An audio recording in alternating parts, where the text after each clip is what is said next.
Hey everybody, I'm out here on the 14th hole. Today we're going to talk about immovable obstructions, so rule 24-2. We're over here, my ball ended up on a sprinkler head. I'm going to show you two different scenarios. It all depends on where the ball ends up on the sprinkler head. So I've got a ball right now on the left side of the sprinkler head, and I want to take relief from the sprinkler head. This has happened several times. Some members have asked me this ruling recently, so we're going to cover it.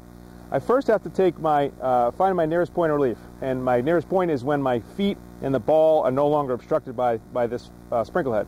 So I take my stance. My nearest point would be right here, which is probably about 8 or 10 inches away from the sprinkler head where the ball lies now.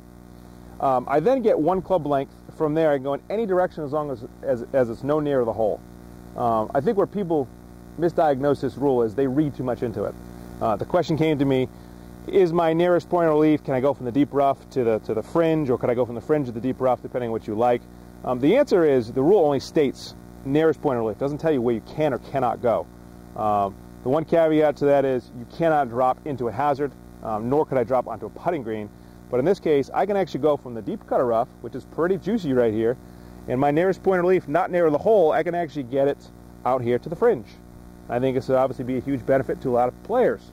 So from there, I'd take my ball, I'd follow the procedure. It's just got to land somewhere in between those two, not near the hole.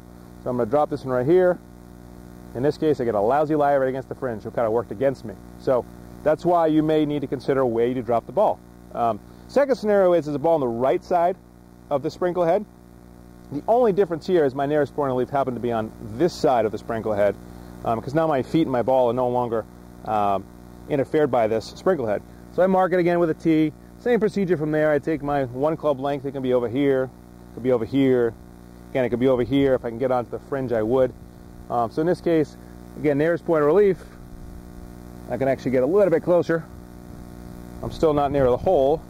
Hopefully this time I would get a better drop. Once I drop it, boom, this time it's on the fringe. This particular case I ended up closer to the hole. I'd have to redrop. I drop it a second time. That ball becomes the ball in play, and I'm actually free and clear from the rough, and I got a nice little putt down to the green. So again, just remember, it's nearest point of relief. It does not say whether you can go from the rough or to the first cut, to the short grass. All it says is nearest point of relief. Just remember, the only thing you can't do is drop from this condition into a hazard, nor could you go directly from here to a putting green. Those are the two caveats to that rule. If you have any questions about Rule 24-2, just see one of your PGA professionals.